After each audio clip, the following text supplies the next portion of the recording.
පෙනහළු පිළිකාව brain එකටත් ගියප එකක් අවුරුදු 6ක් විතර කල් ඒගොල්ලෝ ජීවත් වෙනවා. සමහර ඔකියුපේෂන්ස් තියෙන නිකන් ඔය ගල් කඩන සිලිකා වැලිත් එක්ක කරන මේසන් වැඩ ඒ වගේ ඒවයි ඒගොල්ලන්ට ලං කැන්සර් නෙවෙයි ඉන්නේ වෙනමම විදිහේ ලං ඉන්ෆ්ලමේෂන් එකක් එනවා. ලංකාවේ අත්දැකීම අනුව නම් ඉතින් එහෙම දෙයක් දැනගත්ත ගමන්ම මිය ගියා වගේ තමයි. උපරිම මාසයක් දෙකක වගේ කාල සීමාවක් වගේ තමයි අත්දැකීම යන්නේ. පෙනහළු පිළිකා වර්ග 25ක් විතර තියෙනවා. අයිබෝවන් ඔබේ ජීවිතයේ සුවතාවය වෙනුවෙන් ඔබේ නිරෝගී භාවය වෙනුවෙන් අදත් ශ්‍රේයකයා අපි සුවිශේෂී වැඩසටහනක් ආරම්භ කරන්නටයි සූදානම් වන්නේ. අපේ නාලිකාවත් එක්ක ඔබ සම්බන්ධ වුණා නම් පසුගිය දින කිහිපය පුරාවටම පිළිකා රෝගී තත්ත්වයන් සම්බන්ධයෙන් සහ විවිධ වූ පිළිකා රෝගී තත්ත්ව පිළිබඳව ඔබට ඉතාමත් ප්‍රබල අවබෝධයක් ලබා දෙන්නට අප කටයුතු කරා. විශේෂයෙන්ම ශ්‍රී ලංකාවෙන් පරිබාහිරව ඉන්න සම්පත්දායකත්වයක් සජීවීව සම්බන්ධ කරගැනීමෙන්ම ඒ දැනුම ඔබ වෙත සංනිවේදනය කරන්නට අප කටයුතු කරා. ඉතින් ඒ සුවිශේෂී පියවරේ තවත් එක් වැඩසටහනක් තමයි අපි මේ ආකාරයෙන් ආරම්භ කරන්නේ. එසේනම් බොහොම ගෞරවයෙන් අදත් අපි පිළිගන්නවා ඕස්ට්‍රේලියාවේ සිට අපත් එක්ක සම්බන්ධ වන විශේෂඥ වෛද්‍ය දිලංක ඩි සිල්වා. අයිබෝන් ඔබතුමන්ට. අයිබෝන්. බොහොම ගෞරවයෙන් අදත් පිළිගන්නවා මෙතුමා සමගින් අද දවසේදී අප සූදානම් වන්නේ පෙනහළු පිළිකා සම්බන්ධයෙන් ඉතාමත් හොඳ සාකච්ඡාවක් ආරම්භ කරන්නට. විශේෂයෙන්ම මීට පෙර අප කතා කරපු මාතෘකා බලත් ශ්‍රී ලංකාවේ පවතිනා වූ ප්‍රතිකාර ක්‍රමවේදයන්ට එහාට ගිහිල්ලා ඉතාමත් ප්‍රබල වූ වර්තමාන නවීන වෛද්‍ය විද්‍යාත්මක තාක්ෂණය පදනම් කරගත් ප්‍රතිකාර ක්‍රමවේදයන් සම්බන්ධයෙන් සහ නිවාරණ ක්‍රමවේදයන් පිළිබඳව කතා බහ කරන්නට අප කටයුතු කරා. නිසාම තමයි පෙනහළු පිළිකාව සම්බන්ධයෙන්ුත් මේ අවබෝධය අවශ්‍යයි කියලා අප විශ්වාස කරේ.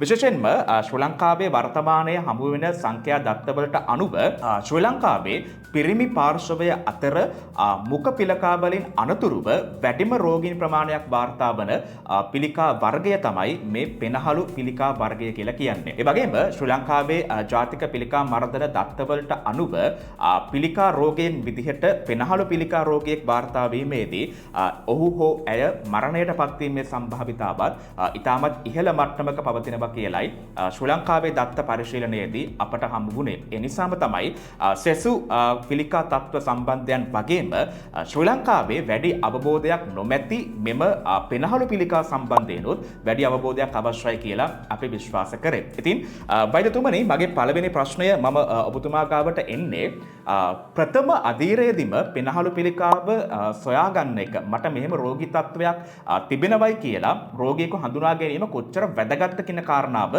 කතා බහ කිරීම වෙනුවෙන්. හේතුව තමයි ශ්‍රී ලංකාවේ සංඛ්‍යා දත්තවලට අනුව අපේ පිළිකා රෝගීන් පෙනහළු පිළිකා රෝගීන්ගේ මේ සුව කිරීම සඳහා කරන ශල්‍ය කර්ම වලින් සුවවීමේ සම්භාවිතාව 10ත් 15ත් අතර කියලා තමයි වාර්තා වෙන්නේ. තාමත් අඩු ප්‍රතිශතයක්. ඒ නිසාම මේක මුල් අවස්ථාවේ හඳුනා ගැනීම කොච්චර වැදගත්ද රෝගය සම්පූර්ණයෙන්ම සුව කර ගැනීම වෙනුවෙන්. දැන් කරන්න පුළුවන් හොඳම දේ තමයි අපි කියන සිම්ටම්ස්. ඒ කියන්නේ දැන් අපි කියමු කැස්ස හරි බඩ අරු කියන්නේ බර අඩු වෙන ඒ වගේ සිම්ටම්ස් එන්න කලින් ඔස්ට්‍රේලියාවේ එතනින් ගියාම ඇමරිකාවේ අපි ගොඩක් වෙලාවට කියනවා ස්මෝකින්. ඒ කියන්නේ මේ දුම්පානයත් එක්කනේ සාමාන්‍යයෙන් ගොඩක් වෙලාවට පිරිමි පාර්ශ්වයට එන්නේ ගොඩක් වෙලාවට දුම්පානය. ඒතර ඒ ගොඩාක් දුම්පානය කරපු අයට මෙහි තියෙන ස්ක්‍රීනින් ප්‍රෝග්‍රෑම් එකක් අවුරුදු 2කට වරක් අපි CT ස්කෑන් එකක් කරනවා. ස්කෑන් එකක්. ඒ ස්කෑන් එක කරාට පස්සේ අපිට ගොඩාක් වෙලාවට අඳුර ගන්න පුළුවන් මිලිමීටර් 4-5 කැන්සර්. දැන් ලංකාව වගේ රටක ඒ වගේ අර ස්ක්‍රීනින් ප්‍රෝග්‍රෑම් එකක් නැති හින්දා මම දන්නේ නැහැ සාමාන්‍යයෙන් මං හිතන්නේ තාම ලංකාවේ ඒක ස්ටැබ්ලිෂ්ලා නැහැ ඒ වගේ ප්‍රෝග්‍රෑම් එකක්. එතකොට ගොඩක් වෙලාවට මේ පේෂන්ට්ස්ලා අපි කියමු එක්ක කැස්සක් එක්ක හරි අපි කියමු කැස්සත් එක්ක බ්ලඩ් යනවා හරි එතකොට බර අඩු වෙන එක හරි කියන්නේ ඇඟේ ගොඩාක් ඇඟපත රිදෙනවා ඒ වගේ අර සිම්ටම්ස් එනකොට ඔල්රෙඩි සුව කරන්න බැරි තත්ත්වයට කැන්සර් එක ගිහිල්ලා. ඔස්ට්‍රේලියාව ඇමරිකාවේ තියෙන ප්‍රධාන එක තමයි අර ස්ක්‍රීනින් ප්‍රෝග්‍රෑම් එකක්. උදාහරණයක් වශයෙන් අපි දැන් අර පියරු පිළිකාවලට මේක ලංකාවේ තියෙනවා අර මැමෝග්‍රෑම්ස් කරලා ස්ක්‍රීන් කරනවා. ඒ වගේම ප්‍රෝග්‍රෑම් එකක් තියෙනවා. මේ දුම්පානය සිගරට් ස්මෝකින් තියන අයට අපි ස්කෑන් එකක් කරනවා හැම අවුරුදු 2න් 2ටම. ඒකේ ප්‍රතිඵල ඉතාම ප්‍රබලයි. අර වාක්‍යයේ වචනේ වගේම ඒ කියන්නේ අපිට අඳුර ගන්න පුළුවන් කැන්සර්ස් මිලිමීටර් ගණන් වල. වෙනස තියෙන්නේ මිලිමීටර් 5ක කැන්සර් එකයි මිලිමීටර් 25ක කැන්සර් එකයි අතර ප්‍රොග්නෝසිස් වල ලොකු වෙනසක් තියෙනවා. දැන් ඔයයි කියපු දත්තේ ගොඩක් වෙලාවට මට හරියටම කියන්න බෑ 10%ටත් අඩු වෙන්න පුළුවන්. මොකද සාමාන්‍යයෙන් ඔපරේට් කරන කැන්සර් ස්ටේජ් 3 ස්ටේජ් 4 ස්ටේජ් 3 වගේ කැන්සර් එකක් නම් ඔපරේට් කරන්නත් අමාරුයි. එතකොට කරන්න ඕනේ ඔයාට රිස්ක් ෆැක්ටර්ස් තියෙනවා නම් ස්මෝකින් වගේ ඔයා පුළුවන් තරම් ස්කෑන් එකක් කරලා ඉවරලා බලන්න ඕනේ මට ඔල්රෙඩි කැන්සර් එකක් තියෙනවද. නැ සිම්ප්ටම්ස් එනකන් ඉන්නකොට ඒක ඔල්රෙඩි පරක්කු වැඩි. අනිවාර්යෙන් ඒ කියන්නේ මෙතනට ප්‍රධානම හේතුව දුම්පානය කියන එක ඉතාමත් පැහැදිලි. දැන් දුම්පානය කරන කෙනෙකු වගේම තමයි අපි දැන් එදිනෙදා සමාජ භාවිතයේ වෛද්‍යතුමනි අහලා තියෙන දෙයක් තමයි මේ සක්‍රීය දුම්පානය සහ අක්‍රීය දුම්පානය කියන දෙකම. එතකොට මේ පැසිව් ස්මෝකින් කියන එකත් ශ්‍රී ලංකාවේ අඩු වැඩි වශයෙන් මේ වෙනකොට දැක බලා ගන්න හැකියාව තිබෙනවා ඕනෑ තරම් ප්‍රසිද්ධ ස්ථානයන් වල දුම්පානය කරන අවස්ථාවන්. එතකොට එවැනි අවස්ථාවලදී මේ අක්‍රීය දුම්පානය හරහා මේව දෙයක් වෙන්නට පුළුවන්. දැන් මගේ ප්‍රශ්නය වෙන්නේ ඍජුවම බලපාන දෙයක් තමයි මේ දුම්පානය කියන එක. දුම්පානයට අමතරව මොනවද හේතු සාධක බවට පත් වෙන්නේ පෙනහළු පිළිකා තත්ත්වයක් වෙනුවෙන් සහ විශේෂයෙන්ම මේ අක්‍රීය දුම්පානය කොච්චර හේතුවක් වෙනවද පෙනහළු පිළිකාවක් හැදීම වෙනුවෙන්? දැන් අක්‍රීය දුම්පානය කියන එකත් ඩෙෆිනිට්ලි අඳුරගත රිස්ක් ෆැක්ටර් එකක්. ඒ කියන්නේ හොඳටම ඒ කියන්නේ අපි කියමු ගේ ඇතුලේ කවුරු හරි තවමෙක්ගේ පවුලේ සමාජිකයෙක් ස්මෝක් කරනවා නම් ඔයාට ඩෙෆිනිට්ලි ඒ ස්මෝක් ඉන්හෙල් කරාට පස්සේ ඔයාටත් ඒ රිස්ක් එකම තියෙනවා. ඒ කියන්නේ ඔබ්වියස්ලි අරගාන්ටම සිගරට් එක්ස්පෝෂර් එකක් තියෙන. දැන් මම දැකලා තියෙන ඕස්ට්‍රේලියාවේ මම කියන ලංකාවෙත් ගොඩක් වෙලාවට කාන්තාවන්ට ඒ විතර අක්‍රීයව ගොඩාක් වෙලාවට ඒ දුම්පානයෙන් කියන්නේ ඉන්න ඒ කියන්නේ හස්බන්ඩ් ගොඩක් වෙලාවට ස්මෝක් කරන හින්දා ඒ වයිෆ්ටත් ගොඩක් වෙලාවට පැසිව් ඉන්හලේෂන් වලින් එනවා. ඒක ඇන්සෙන ක්‍රමයක්. ඉතින් මම කියන්නේ ගොඩක් වෙලාවට රිස්ක් ෆැක්ටර්ස් තියෙනවා නම් කරන්න පුළුවන් හොඳම දේ තමයි අර ස්කෑන් එකක් වගේ එකක් කරලා වෙලා අපිට පුළුවන් නම් අර මිලිමීටර ගණන් වලදී අයිඩෙන්ටිෆයි කරන්න ඒගොල්ලන්ගේ මේ ප්‍රොග්නෝසිස් ඉස් very good. අර කියපු කාරෙන්ටම ආපු එනේ බර අඩු වෙන ඊට පස්සේ ලේ වමන යන ඒ ගාන වගේ සිම්ප්ටම්ස් එනකොට ඉරක් හිටියොත් ගොඩක් වෙලාවට කරගන්න බෑ. අනිවාර්යෙන් එතනින් පස්සේ වෛද්‍යතුමනි මම මේ යන්නේ අපේ මේ අදාළ මාතෘකාවේ වැදගත්ම කතාව රෝග ලක්ෂණ කියන කාරණාවට. දැන් ඔබතුමා කිව්වා වගේම වඩා වැදගත් කාරණාව තමයි මෙවැනි පිළිකා තත්වයකදී රෝග ලක්ෂණ මතුවීමට පෙර ආතුව මෙවැනි තත්ත්වයක් ඔබට තිබෙනවාද නැද්ද කියන කාරණාව සම්බන්ධයෙන් සැකහැර ස්කෑන් පරීක්ෂණයක් කරහා දැනගන්න එක. බැරි වෙලාවත් මේ අවස්ථාව වෙනකොට යම්කිසි රෝගියෙක් වධික කැස්සෙන් පෙළෙනවා නම් වෛද්‍යතුමා කිව්ව විදිහටම ශරීරයේ බර අඩු වී තිබෙනවා නම් මේක පෙනහළු පිළිකාවක් විය හැකියි කියලා උපකල්පනය කරන්න පුළුවන්. ඒ ඇරුණකොට මොන වගේ රෝග ලක්ෂණද තියෙන්නේ පෙනහළු පිළිකාවක් හඳුනා ගැනීම වෙනුවෙන්? දැන් අර මේ කැස්ස තමයි ගොඩාක් වෙලාවට එන පළවෙනි සිම්ප්ටම් එක. ඒක සාමාන්‍යයෙන් වෙන්නේ මෙහෙමයි. දැන් අපි කියමු ලං කැන්සර් එකක් නම් උන මේ පෙනහළු වල එන්න පටන් ගන්නවා.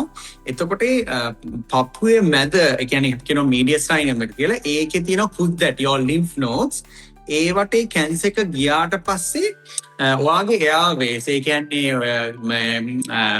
ට්‍රැකියා ඒ වගේම කම්ප්‍රෙස් වුණාට පස්සේ කෆ් එකක් එන්න පටන් ගන්නවා. ඒ කියන්නේ ඒක වෙන්නේ ලං කැන්සර් එක මේ පපුවේ මැද තියෙන කුද්දැටි වලට ගියාට පස්සේ ඒක ඉරිටේට් වෙලා කැස්සක් එන්න පටන්. ඒක තමයි කොමනස් සිම්ප්ටම් එක.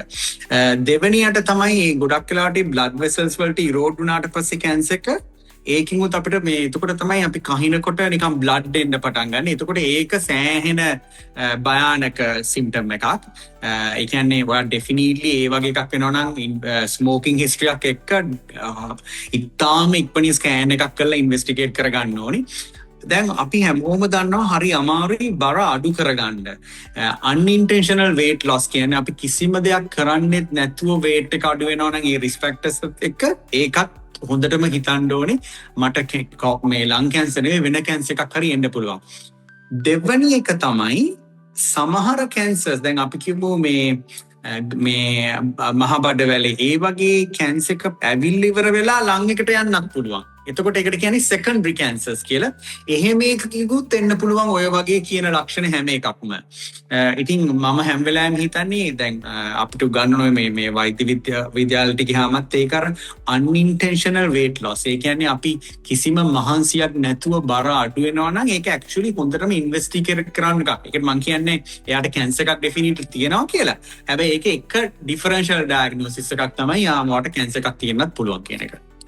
වෛද්‍යතුමනි මට මේ තා ප්‍රශ්නයක් මතුවෙලා අපි අර දුම්පානය කියන කතාවේදී දැන් මේ වෙනකොට වෙළඳපොළ තුල ඉතාමත්ම සූක්ෂම වූ ආකාරයෙන් විවිධ වූ රසකාරක ද්‍රව්‍යයන් අඩංගු කරලා විවිධ වූ ප්‍රමාණ වලින් සිගරට්ස් මිලදී ගන්න ඕන තරම් හැකියාව පවතිනවා සහ විශේෂයෙන්ම වර්තමාන තරුණ පරම්පරාව සහ ඇතැම් විට ළමා පරපුර තුල පවා මේ වේප් සිගරට් එක කියන එක හරිම ජනප්‍රියයි. එතකොට ඇතැම් අවස්ථාවලදී අප අහලා දැකලා තියෙනවා ඇතැම් පාර්ශවයන් යෝජනා කරනවා අර සාමාන්‍ය සිගරට් එකකින් තරම් දුම් වැටියකින් තරම් මේකෙන් බලපෑමක් නැහැ. ඒ නිසා මේ වල ප්‍රශ්නයක් නැහැ කියලා. මම කැමතියි මේ පිළිබඳව දැනගන්න ඔබතුමාගෙන්. එතකොට ඇත්තටම අපි ඔය කතා කරන දුම් වැටිය සහ වර්තමානයේදී ඔය නවීන තාක්ෂණයත් එක්ක විවිධ රසකාරකත් එක්ක ඇතැම් විට මේ සිසිලසක් දැනෙන සිගරට් එකක් වෙන්නට පුළුවන්, වේප් එකක් වෙන්නට පුළුවන්. මේ බලත් බලපෑම අරහා සමානව තියෙනවද පෙනහළු පිළිකාවක් වෙනුවෙන්?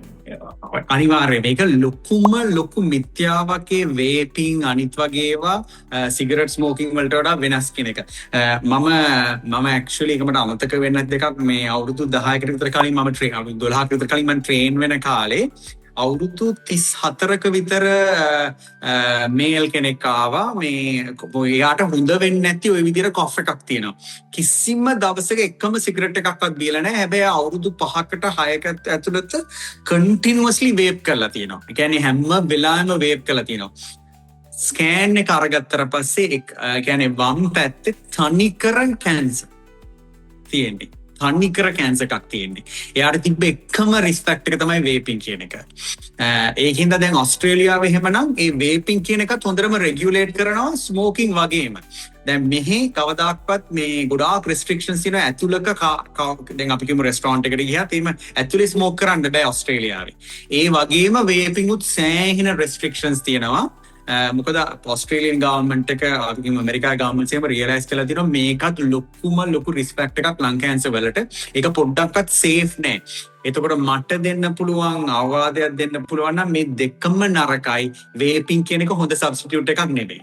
අනිවාර්යෙන්. දැන් ඒ වගේම තමයි මේ දුම පිළිබඳව කතා කරනකොට දැන් පරිසර දූෂණය පිළිබඳව අපි කතා කරන්න ඕනේ. ඒ වගේම තමයි රථ වාහන වලින් පිටවන දුම මේවත් හේතු සාධකයක් වෙන්න පුළුවන්ද කියන ප්‍රශ්නාර්ථය මං ගාව තියෙනවා. සහ විශේෂයෙන්ම අපි මේ සංස්කෘතියත් එක්ක පදනම් වෙච්ච ජාතියක් විදිහට අපි විවිධ අභිචාර විදිත් එක්ක අපේ ආගමික විශ්වාසات එක්ක අපි නිවාස වලට සුවඳ දුම් මැල්ලීම කරනවා. සහ ඒ වගේම හඳුන් කූරු පත්තු කිරීම කරනවා. එතකොට මේ වලින් අපි ආග්‍රහණය කරන දුම යම්කිසි හෝ හේතු සාධකයක් වෙන්න පුළුවන්ද පිළිකා තත්ත්වයක් දක්වා යන? ඒක මං හිතන්නේ පරිශන කරහම මට හිතෙන්නේ ක්වොන්ටිටි එක ගොඩක් අඩුයි. ඒ කියන්නේ මේ නිකන් සඳුන් කූරක් හරි එකක් ඒ වගේ එකකින් මට හිතෙන්නේ නැහැ ලං කැන්සර් එනවා කියලා. හැබැයි හොඳ ලින්ක් එකක් තියෙනවා. අපි කියමු රෙස්ටොරන්ට්ස් වල වැඩ කරන්නේ අර මේ ඕපන් ඒ කියන්නේ හොඳට මේ ඒ වටික ඉන්හෙල් කරන අයට කැන්සර් chance එක වැඩි. අනිත් එක තමයි සමහර ඔකියුපේෂන්ස් තියෙන නිකන් ඔය ගල් කඩන සිලිකා වැලිත් එක්ක කරන මේසන් වැඩ ඒ වගේ ඒවයි ඒගොල්ලන්ට ලං කැන්සර් නෙවෙයි ඉන්නේ වෙනමම විදිහේ ලං ඉන්ෆ්ලමේෂන් එකක් එනවා. ඒ ඉන්ෆ්ලමේටඩ් ලං එකෙත් එන්න පුළුවන් ඒ වගේ කැන්සර්ස්. ඒකේ මෙකැනිසම් එක ගොඩක් වෙනස් ලං කැන්සර් වලට වඩා. හැබැයි ඔයාගේ කියපු ටික ඔක්කොම දැන් සඳුන් කූරක් ඒ වගේ එකකින් එන්න තියෙන chance එක අඩුයි. ඇත්තට මම ඔපිනියන් එකක් ගත්තොත් I don't think මේ ඒකෙන් වෙන්න පුළුවන් කියලා ලං කැන්සර්. හැබැයි අර රෙස්ටොරන්ට්ස් වල ෂෙෆ්ස්ලා ඒ වගේ ගොඩාක් සමහරලාට දිගටම ඉන්හෙල් කරනකොට ඒකත් එක්ක ඩෙෆිනිට්ලි ලින්ක් එකක් තියෙනවා ලං කැන්සර්. සමහර ඔකියුපේෂන්ස් මං කියවා වගේ ඒවත් එක්ක ඒ කියන්නේ ලං එකේ ඉන්ෆ්ලේම් වෙලා ඉවර වෙලා කැන්සර් එන්න තියෙන chance එක තියෙනවා. හැබැයි ඔය ඔක්කොමත් එක්ක බැලුවාම සිගරට් ස්මෝකින් වේපින් කියන එක සෑහෙන ඉස්සරහින් ඉන්නවා අනිත් ඒවාට වඩා. අනිවාර්යෙන්. අපි රෝග ලක්ෂණ ගැන කතා කරද්දී වෛද්‍යතුමනි අපි අර මේ දිගුකාලීන කැස්සක් පිළිබඳව කතා කරා. දැන් කෙනෙක්ට ප්‍රශ්නයක් මතුවෙන්න පුළුවන්. දැන් සෙම් ප්‍රතික්ෂාව වගේ අවස්ථාවකදී වෛරස් අවස්ථාවකදී අපිට කැස්ස එන්නට පුළුවන්. එතකොට සතියක දෙකක වගේ කාලයක් තිබෙන කැස්සත් මට පෙනහළු පිළිකාවක් වැළඳිලාද කියලා නිකන් අනියත බියක් ඇති කරගන්නට පුළුවන්. අපිව මේ දිගුකාලීන කැස්ස කියන එක කොච්චර විතර කාලයක් අපි බලන් ඉන්න ඕනද මේ අදාළ රෝගයේ රෝග ලක්ෂණයක් කියලා හරියටම හඳුනගන්න? මට හිතෙන්නේ සති 4ක් විතර වගේ තියෙනවා නම් ඒක වෛරස් එකක් වෙන්න තියෙන chance එක ටිකක් අඩුයි. එතකොට සති 4ට වඩා මෙහෙමයි. ගොඩක් වෙලාවට මම එකට කියන්නේ ඒකේ ඉංග්‍රීසියෙන් context එක කියන්නේ. ඒ කියන්නේ risk factors තියෙනවා. ඔයා smoke උත් කරනවා නම් දුම්පානයත් කරනවා නම් ඒ වගේ කෙනෙකුට cough එක එනවා නම් සති දෙකකුත් මට නිකන් වැඩි වගේ. ඒතර මම ඉක්මනට investigate කරන්න ඕනේ. මොකද මම අර කිව්වා වගේ මිලිමීටර් 5ක කැන්සර් එකයි සෙන්ටිමීටර් 5ක කැන්සර් එකයි අතර කියන්නේ ජීවිතයත් මරණයත් අතර ප්‍රමාණයක් වෙනසක්. හැබැයි දැන් ඔයා අපිම ස්මෝක් කරන්නේ නැති කෙනෙකුට වගේ නම් කවදාකවත් මම සති දෙකකට කියලා එක්ස්ට්‍රා එකක් වම ගන්න කියන්නේ සති 4ක් 6ක් මේක හොඳ වෙන්නෙම නෑ. ඒත් එක්කම අනිත් සිම්ප්ටම්ස් උත් තියෙනවා. බර අඩු වෙන්න වගේ පටන් ගන්නවා. කෑම අරුචිය කෑම කන්නත් නිකන් බෑ. කියන්නේ loss of appetite. ඒ වගේ ඒවට තිබ්බට පස්සේ then you have to investigate. හැම වෙලාවෙම මේකයි වෛද්‍යවරයෙකුට යාමේ තියෙන වැදගත්කම. ඒගොල්ලෝ අර guidelines නෙවෙයි ඉන්න patient ඉස්සරහා බලලා ඉවර වෙලා අනිත් risk factors analyze කරලා ඉවරලා තමයි දැන් මෙයා ස්කෑන් එක කරන්න ඕනේ. හැම වෙලාවෙම ස්කෑන් කරන එකේ තේරුමක් නැහැ. ඒක අර ඒකට කියන්නේ clinical judgment කියලා. තමන් ඉන්න ඉස්සරහා ඉන්න patient කියන හොඳම history examination එකක් කරලා ඉවරලා හිතනවා මෙයාගේ මේ තියෙන රෝග ලක්ෂණ ටික කැන්සර් එකක් වෙන්න පුළුවන්. එතන ඉහාට ඉන්වෙස්ටිගේට් කරනවා. මේ හොඳට අවුරුදු 20ක විතර කිසිම දුම්පානයක් කරන්නේ නැති කෙනෙකුට ලං කැන්සර් එකක් තියෙන chance එක හරිය අඩුයි. ඒ වගේ කෙනෙකුට එක්ස්රේ එකක් කරන එකේ තේරුමක් නැහැ. ඒක කියන්නේ clinical judgment එක කියලා.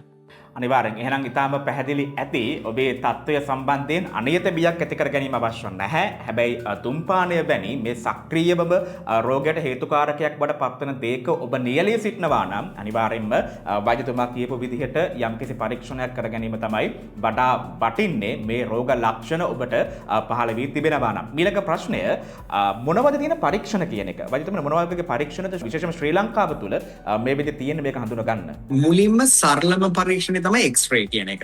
ඉතාම ලේසි කිසිම රිස්ක් එකක් නෑ.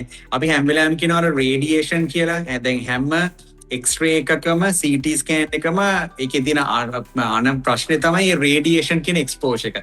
එක්ස්රේ එකේ ලොකු රේඩියේෂන් එක්ස්පෝෂර් ගන්න ඉතාම සේෆ් ඉන්වෙස්ටිගේෂන් එකක්. ඒක තමයි පළවෙනි එක. දැන් ඕස්ට්‍රේලියාව වගේ රටවල නම් අපි එක්ස්රේ කරන්නේ නැහැ. ගොඩක් වෙලාවට CT ස්කෑන් එකට යනවා. ඉතින් මම කියන්නේ ඒක තමයි හොඳ කියලා. හැබැයි දෙවෙනි එක ලංකාව වගේ රටකට එක්ස්රේ කරලා CT කරන එක සාමාන්‍යයෙන් කරන්න පුළුවන්. ඉතාම ලේසි වැඩි. ඊට අමතරව ඕස්ට්‍රේලියාව වගේ රටවල අපි ලං කැන්සර් වගේ ඇත්තට දැන් සස්පෙක්ට් කරනවා නම් මෙහෙ කරන PET ස්කෑන් එකක් කියලා එකක්. ඒ PET ස්කෑන් එක ලං කැන්සර් එකේ ප්‍රමාණයට අමතරව ලං කැන්සර් කියන හැම කැන්සර් එකක්ම ග්ලූකෝස් සීනි වැඩිපුර ඇබ්සෝබ් කරගන්නවා. එතකොට ස්කෑන් එක බැලුවාම මට මිලිමීටර් 5ද මිලිමීටර් 4 වලට අමතරව කැන්සර් නම් ගොඩක් වෙලාවට සීනි වැඩිපුර ඒකට මේ ඇබ්සෝබ් කරගන්න හින්දා හොඳට ඒක ලයිට් අප් වෙලා පේනවා ස්කෑන් එකේ. එතකොට මට කියන්න පුළුවන් මේ මිලිමීටර් 5 මිලිමීටර් 7 එක පොඩි වුණාට මිලිමීටර් 5 කියන ඉතාලම පොඩි කැන්සර් එකක් මේක සෑහෙන ඇක්ටිව් කියලා කියන්නත් පුළුවන් ඒ PET ස්කෑන් එකෙන්. මම මේ PET ස්කෑන් වලට කැමති. ඒකෙන් මට පුළුවන් සයිස් එක බලා ගන්නත් ඊට අමතරව කැන්සර් එකේ ඇක්ටිවිටි එක බලා ගන්නත් දෙකම. ඒව තමයි ස්කෑන්ස් ටික. ඊට අමතරව තියෙන ඇඩ්වාන්ස් මේ ඕස්ට්‍රේලියා දැන් මම ලංකාවේ නම් එක නෑ. ඒ කියන්නේ අපි බ්ලඩ් ටෙස්ට් එකක් කරාම පස්සේ අපිට කියන්න පුළුවන් ඒකේ කැන්සර් සෙල්ස් තියෙනවද කියලා. ඒකට කියන්නේ ලික්විඩ් බයොප්සි. ඒ වගේ වයින්ුත් අපිට කියන්නේ බ්ලඩ් ටෙස්ට් එකකින් කියන්න පුළුවන් ඔයාලට කැන්සර් සෙල්ස් තියෙනවද මොනවද තියෙන DNA මොනවද ඒකේ තියෙන ඩ්‍රයිවර්ස් ඒවා හිටන් කියන්න පුළුවන් තරම් දැන් ටෙක්නොලොජි එක ටික ටික දියුණු වෙලා තියෙන්නේ. ඊට අමතරව ඉතින් කැන්සර් එකක් නම් ඒක ඩයග්නෝස් කරන්න අපි කියන්නේ බයොප්සි එකක් කරන්න ඕනේ. ඒ බයොප්සිකින් අපිට පුළුවන් ඩෙෆිනිට්ලි මොන type of cancer දැන් කැන්සර් කොහම ලං කැන්සර් පෙනහළු පිළිකා වර්ග 25ක් විතර තියෙනවා. ඒ කියන්නේ එතකොට මේ හැම එකක්ම හරියට ඇනලයිස් කරන්න පුළුවන් බයොප්සි එකකින්. අනිවාර්යෙන් මෙතනින් පස්සේ වැදගත්ම දේ අපි රෝග විනිශ්චය කරලා අවසානයේදී යම්කිසි පුද්ගලයෙකුට ඔහු රෝගියෙක් බවට හඳුනාගත්තොත් එහෙම පෙනහළු පිළිකාවක් වැළඳී ඇති බවට පරීක්ෂාවකින්ම තහවුරු වුණොත් එහෙම වැදගත්ම කතාව මොනවද ප්‍රතිකාර කියන එක මා දන්නා තරමින් සහ කියවා ඇති ධර්මයට ලංකාවේ ප්‍රධාන වශයෙන්ම තියෙන අපි අර කරන්ට් එකක් යනවා කියන ප්‍රතිකාර ක්‍රමවේදය සහ ඔය කීමෝതെරපි කියන ක්‍රමවේදය පමණයි. ඊට අමතරව මොනවද ප්‍රතිකාර ක්‍රමවේදයන් තියෙන වෛද්‍යතුමනි වර්තමානයේ තුල මේ නවීන වෛද්‍ය විද්‍යාව හරහා? දැන් මේ කරන්ට් එක අල්ලන එක නම් දැන් කීමෝതെරපි කියන එක අපි පුළුවන් තරම් අඩුවෙන් දෙන්නේ. දැන් මේ වගේ රටවල් වල ගොඩාක් වෙලාවට දැන් අපි හැම වෙලාවෙම කරන එක මිත්‍යාවක් තමයි මේ ලං කැන්සර්. පෙනහළු පිළිකා හැදෙන්නේ මේ සිගරට් බොන අයට කියලා. ඒ වුණාට දැන් 50% විතර හැදෙන්නේ. මොකද දැන් ටික ඉස්සර තරම්ම දුම්පානය වන්දනේ ලංකාවේ ඒ තත්ත්වෙම තියෙන කියලා ඕස්ට්‍රේලියාවේ නම් දුම්පානය කරන ස්ටැටිස්ටික්ස් එන්න අඩු වෙලා තියෙනවා. හැබැයි ලං කැන්සර් වල percentage එක ගොඩක් අඩු වෙලා නැහැ. දැන් පෙනහළු පිළිකා වැඩිපුරම එන්නේ දුම්පානය නොකරන කට්ටියට. ඒ වෙලා තියෙන්නේ ඒකේ තියෙනවා ඒ පෙනහල්ලේ එක පාට අපි කියන එක ජාන ජෙනටික් මියුටේෂන් එකක් ජාන විකෘතිතාවයක් ඇති වෙලා ඉවරලා එතන ඒ කැන්සර් සෙල්ස් අවගන්න පටන් ගන්නවා. ඒක ඇති වෙලා තියෙන පෙනහළු හින්දා නෙවෙයි, දුම්පානයේ හින්දා නෙවෙයි. වෙන මොකක් හරි හින්දා. ඒකට අපි කියන්නේ environmental factors කියලා. අපි හරියටම දන්නේ ඒ වගේ අය දැන් මේ කිසිම දුම්පානයක් නොකරන කාන්තාවකට ඇයි පෙනහළු පිළිකාවක් එන්නේ. එතකොට අපි ගොඩක් පරීක්ෂණ කරාම තේරුණා එක එක මියුටේෂන්ස් ඒකට අපි සිංහලෙන් කියන මෙතන ජාන විකෘතතාවයක්. එතකොට ඒක අපිට ටාගට් කරලා කීමෝതെරපි නැතුව ටැබ්ලට් එකකින් කැන්සර් එක කන්ට්‍රෝල් කරන්න පුළුවන් අවුරුදු ගාණක්. දැන් එක්තරා පරීක්ෂණයක් තිබ්බ. දැන් මේක හිතා ගන්නත් බැරි තරම් ස්ටැටිස්ටික් එකක් එක. දැන් ඉස්සර මම ට්‍රේනින් කාලේ අපි අවුරුදු 12 13 කාලේ පෙනහළු පිළිකාවක් මම මේක නිකන් චතුරින් අහන්න නිකන් ගෙස් කරන්න. පෙනහළු පිළිකාවක් අපි කියමු මේ මොලේට බ්‍රේන් එකට ගිහිල්ලා කියලා. එතකොට නිකන් ඔයා හිතන්නේ මාස කීයද ජීවත් වෙන්නේ සාමාන්‍යයෙන්. සාමාන්‍යයෙන් හිතන්නේ මාස කීයක් විතර ජීවත් වෙයි කියලා. ලංකාවේ අත්දැකීම අනුව නම් ඉතින් එහෙම දෙයක් දැනගත්ත ගමන්ම මිය ගියා වගේ තමයි. උපරිම මාසයක් දෙකක වගේ කාල සීමාවක් වගේ තමයි අත්දැකීම යන්නේ.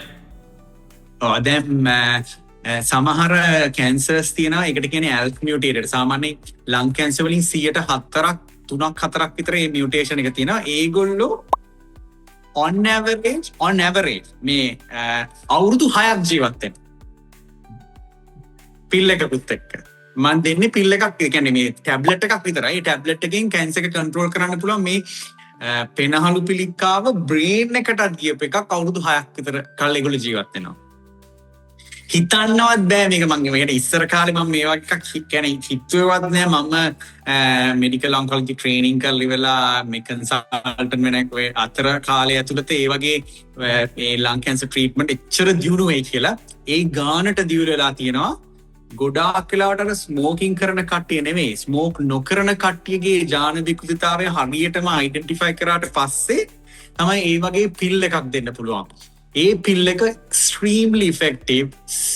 අවුරුදු ගණන් කන්ට්‍රෝල් කරන්න පුළුවන් කැන්සර් එක. ඒක තමයි යන්න ඕනේ අර වෛද්‍යවරයෙකුට පුළුවන් නම් අයිඩෙන්ටිෆයි කරන්න මේක වෙලා තියෙන්නේ මේ ජාන විකෘතිතාවය අනුව මට පුළුවන් මේකට මැච් කරලා ටැබ්ලට් එකක් දෙන්න කියලා. එයා දිනු.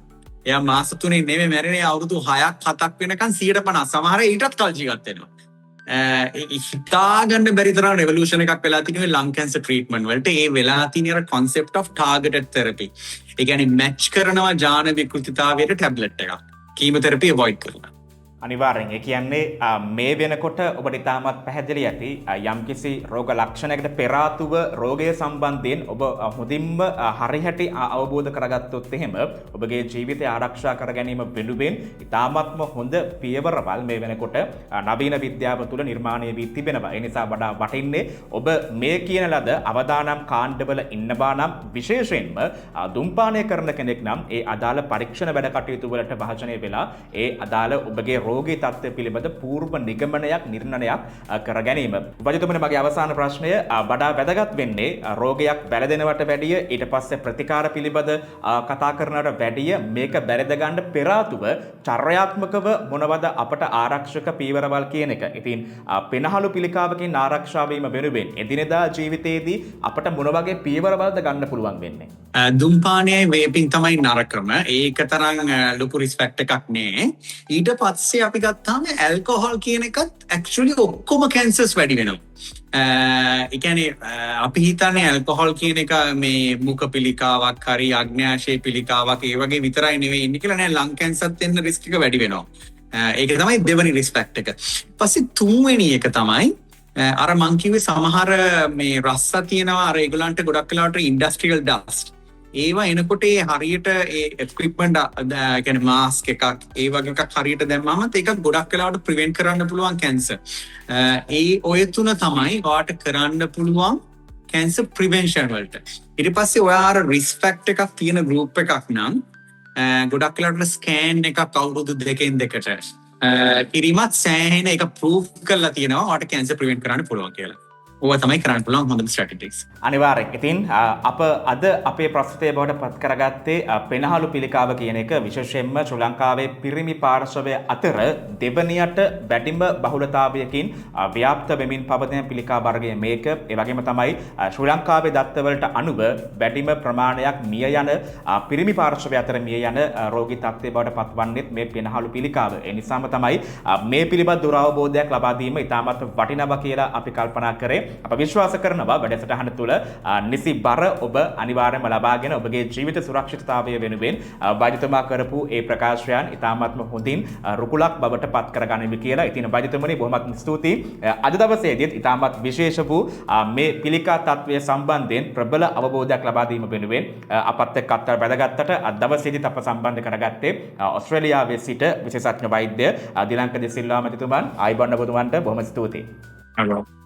එසේනම් හිතවතුනි අවසර දෙන්න සමගෙන යන්නට අපි ඉදිරියේදී සූදානම් ඔබගේ සුවතාවය වෙනුවෙන් අපේ වැඩසටහන් පෙළගැස්ම තුළ ඔබගේ ජීවිතය සඳහා වටිනා කියන්නා වූ කරුණු කාරණා මේ විදිහට ගෞරවනීය වූ සම්පත්දායකයන් සහ සම්බන්ධ කරගැනීමෙන් ඔබට තිල්ල කරන්නට රැඳෙන්න ශ්‍රේයකයා අපත් සමගින්ම